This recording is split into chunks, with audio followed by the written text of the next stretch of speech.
Hello my friends. Today we're going to explore the lore in the first trial of AQL. The whole thing takes only a few minutes in-game, but it's filled to the brim with book references. And since, for the most part, they're used in a canonically correct way, I thought it would make sense to spend the video just on this. Standard disclaimers before we begin. First of all, a general spoiler warning for Dune Awakening. We'll be reviewing scenes from the game.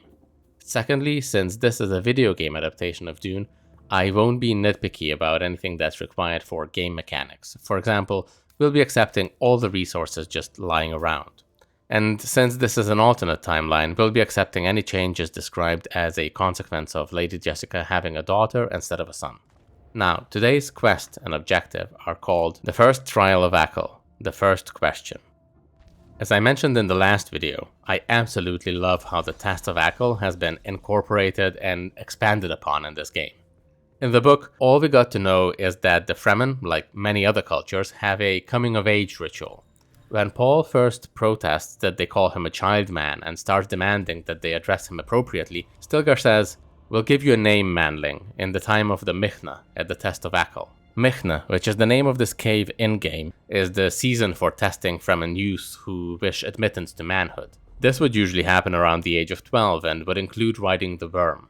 So Paul, being 15 or 16 at this time, was definitely behind a few years. And as for what else the test of AQL, or the test of reason, included, all we get from the book is that originally it was the 7 mystic questions beginning with, who is it that thinks? So coming back to the game, it's absolutely fitting and lore accurate that the first trial of AQL would be called the first question, and that we'd have 7 questions in total.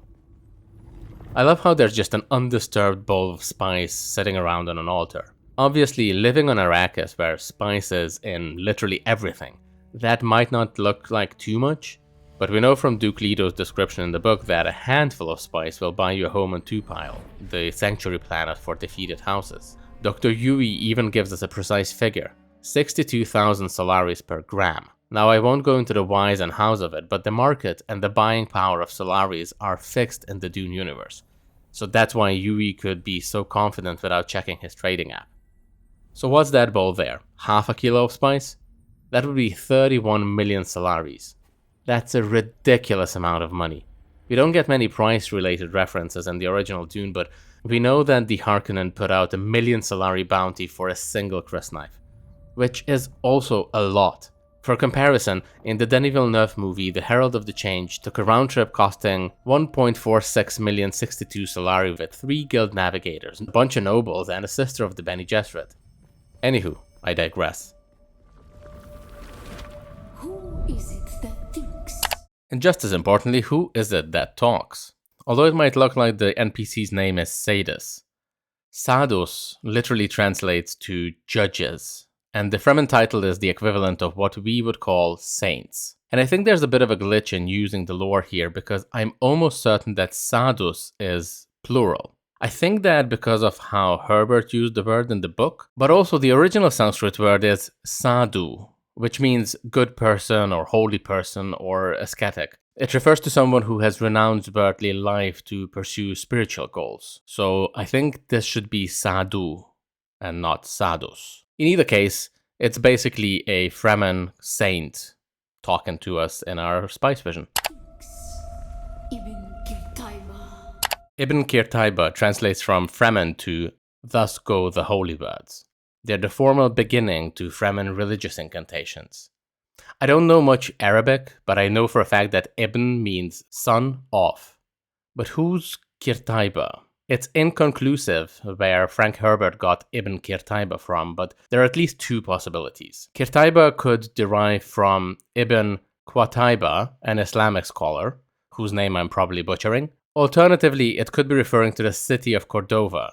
Many authors in Arabic and Islamic matters hailed from the city and had the title Qurtubi. The weight of a kindly god is a fearful thing.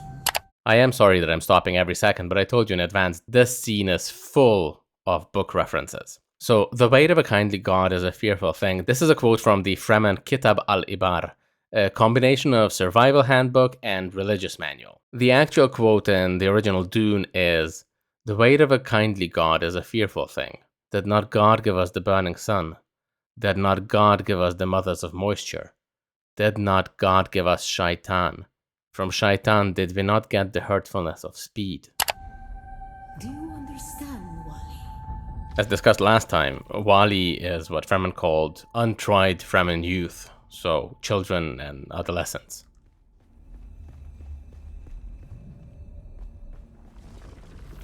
Our God gave us the burning eyes of al-Lat.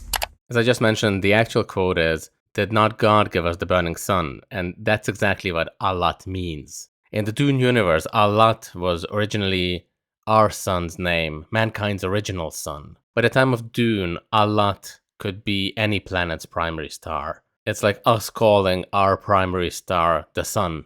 Outside of the Dune universe, al-Lat is a pre-Islamic Arabic goddess of prosperity and warfare, and later being linked to the Greek goddesses Aphrodite and Athena.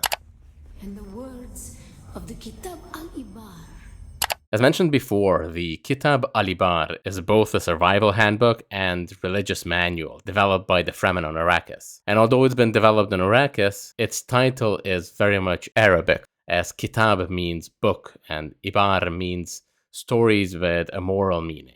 So Kitab al-Ibar would be the Book of Morals, which, if you think about it, is quite fitting for something that includes lessons for both your physical and spiritual survival. Rest in black shade. The subtitles put it in quotation marks because it is a quote from the Kitab al-Ibar. The full quote goes, "Travel by night and rest in black shade through the day." Bila kaifa. Bila kaifa is the Fremen equivalent of a man. It literally translates to "nothing further need be explained." Herbert took the phrase from Arabic and Islamic theological discourse.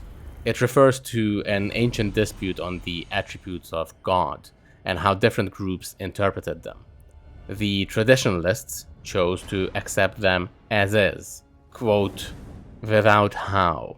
The rationalists chose to interpret them allegorically.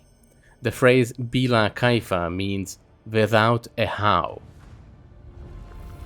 When we began our wandering, we suffered. We know from the books that, much like the sandworms, the Fremen were not native to Arrakis. The Fremen came here as refugees fleeing slavery. Back then, and their oral tradition keeps these stories alive, they were called Zensunni Wanderers. Most would consider their planet of origin a planet called Poritren, although, so the terminology of the Imperium at the end of Dune notes, clues in the Fremen language and mythology show far more ancient roots. They're talking about Earth. And if you're interested in all the Earth influences in the Fremen language, I have a piece about the languages of Dune at Navigator.com. We also know that after Poritren, the Zensunni Wanderers either escaped to or were taken to a good few places, including to Beletagis, Rossack, and Harmonthap. On Harmontep, we were made to suffer. Harmonthap was the 6th stop in the Zensunni migration. They denied us the Hajj. The traditional response to this is, who can deny a Fremen the right to walk or ride where he wills? In Dune, Hajj means holy journey, but in Islam, this exact term refers to a religious obligation on every Muslim who is physically and financially able to visit Mecca once in their lifetime and participate in the rituals with millions of other Muslims. Never to forgive. Never to forget. This is an interesting one because it's stated to be a Fremen maxim only in the second book, Dune Messiah. In the original Dune, the first and only time we come across never to forgive, never to forget, is when Jessica is undergoing the spice agony and copies over the memories of Reverend Mother Romalo and all the other Reverend Mothers who came before her. And the memory mind encapsulated within her opened itself to Jessica, permitting a view down a wide corridor to other Reverend Mothers until there seemed no end to them. Jessica recoiled, fearing she would become lost in the ocean of oneness. Still, the corridor remained, revealing to Jessica that the Fremen culture was far older than she had suspected. There had been Fremen on Poritren, she saw, a people grown soft with an easy planet, fair game for Imperial raiders to harvest and plant human colonies on Beletagis and Seleucia Secundus. Oh, the wailing Jessica sensed in that parting. Far down the corridor, an image voice screamed, They denied us the Hajj. Jessica saw the slave cribs on Belatagis down that inner corridor, saw the weeding out and the selecting that spread men to Rossack and Harmonthep. Scenes of brutal ferocity opened to her like the petals of a terrible flower, and she saw the thread of the past carried by Sayadina after Sayadina, first by word of mouth hidden in the sand shanties, then refined through their own reverend mothers with the discovery of the poison drug on Rossack, and now developed to subtle strength on Arrakis and the discovery of the water of life. Far down the inner corridor, another voice screamed, "Never to forgive, never to forget." Even Qirtaiba, defiance leads to thought. Who is it that thinks? Those who suffer. Remember Harmonthep. Be la kaifa. This whole thought process is completely original to the game, but to me, it fits perfectly with everything else. All we knew from the book about the details of the test of AQL was that originally it was called the 7 Mystic Questions, beginning with, who is it that thinks? And while we never got an answer there, I'm really happy with Dune Awakening's version. Who is it that thinks?